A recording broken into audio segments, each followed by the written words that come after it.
Hi friends, welcome to my YouTube channel. ఈరోజు మనం diapers గురించి డిస్కస్ చేద్దాం.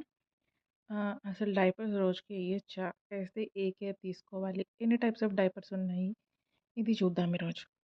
సో, బేసిక్‌గా ఎన్ని టైప్స్ ఆఫ్ డైపర్స్ ఉన్నాయి చూద్దాము. సో, టేప్ డైపర్ ఒకటి, ఫ్యాన్ స్టైల్ డైపర్ ఒకటి ఉంటుంది. టేప్ డైపర్ అయితే ఇలా సైడ్స్ నుంచి బెల్ట్ లాగా ఉంటుంది. అది పెడతాము. అది జనరల్‌గా చిన్న పిల్లలకి, న్యూ బోర్న్ బేబీస్‌కి యూజ్ చేస్తాం. వాళ్ళకి బొడ్డు అనేది ఉంటుంది కదా! అక్కడైతే ప్యాంట్ స్టైల్ డైపర్ తగిలేస్తూ ఉంటుంది కాబట్టి టేప్ స్టైల్ డైపర్ ఏస్తాం. ఇది న్యూ బోర్న్ బేబీస్‌కి. సో, ఆ బొడ్డు అనేది ఎప్పుడైతే సెట్ అయిపోయిందో అప్పుడు మామూలుగా ప్యాంట్ స్టైల్ డైపర్స్ ఏసేయొచ్చు. లేదు, కంటిన్యూ చేస్తామంటే టేప్ స్టైల్ డైపర్స్ కూడా ఏయొచ్చు. తర్వాత pant style diapers. Pant style diapers అంటే పేరు చెప్పినట్టే ప్యాంట్ లాగా ఉంటది. అది ఏసేస్తాం మనం బేబీస్‌కి. ఇప్పుడు ఇది రోజుకి వాడొచ్చా? రోజుకి వాడొచ్చా? జనరల్‌గా ఇది మనకి కంఫర్ట్ కోసం ఉన్నది. ఇప్పుడు ప్రాక్టికల్‌గా ఆలోచించిన రోజంతా బేబీస్‌ని దాంట్లో ఉంచితే పీ గానీ, పూప్ గానీ దాంట్లో ఉంటుంది. అండ్ అలా వాళ్ళకి తగులుతూ ఉంటుంది. ఇప్పుడు మనకి నిజంగా అవ్వదు. నాపీస్ ఎయడం గానీ అలా అవ్వదు అంటే బెస్ట్ ఆల్టర్‌నేటివ్ అనేది ఈ డైపర్ అనమాట. సో, అది మీ ఇష్టం అనమాట ఏది వాడాలనేది.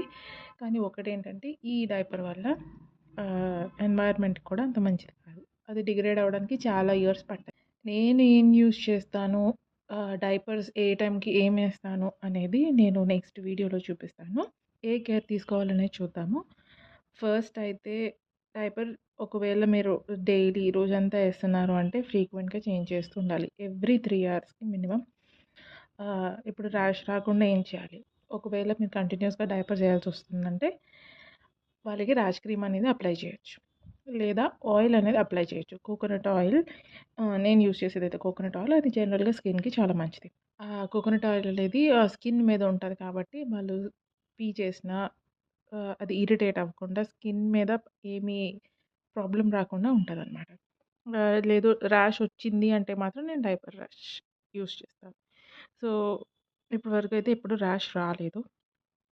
సో, నేను డైపర్ ర్యాష్ క్రీమ్ యూజ్ చేయలేదు.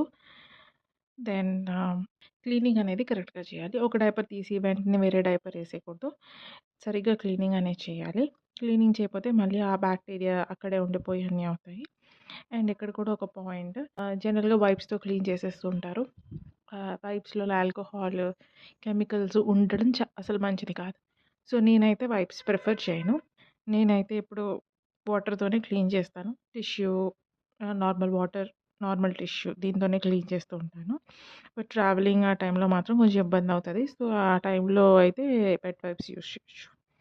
వెట్ వైప్స్ యూజ్ చేయడం కూడా సెలెక్ట్ చేసుకొని మంచి బ్రాండ్ అండ్ మంచి క్వాలిటీ ఉన్నది తీసుకోవాలి. లేదంటే దాంట్లో ఉన్న కెమికల్స్ కూడా బాడీ మీద పనిచేసి ర్యాష్ రావడానికి రీజన్ కూడా అదవుతది. సో, ఇంకోటి డైపర్ ఫ్రీ టైమ్ అనేది చాలా ఇంపార్టెంట్.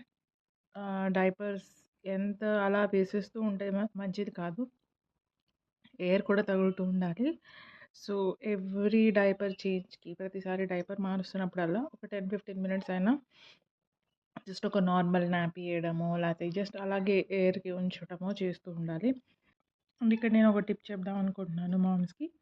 సో, ఇక్కడ నేను చూపిస్తున్నట్టు ఇలాగా నడుము దగ్గర బెండ్ అయ్యి డైపర్స్ చేంజింగ్ గానీ, పట్టేయడం గానీ, ఇలాంటి డ్రెసెస్ ఎయడం గానీ చేయకూడదు. అది మన నడుము మీద స్ట్రెయిన్ ఉంటుంది. ఇప్పుడు చూపిస్తున్నట్టు కూర్చొని గానీ, ఇలా బెండ్ అయ్యి కానీ చేయడం అనేది చాలా బెటర్. ఇన్ఫర్మేషన్ మీకు నచ్చినట్టయితే, ఏమైనా యూజ్ అనిపిస్తే ప్లీజ్ షేర్ అండ్ సబ్స్క్రైబ్.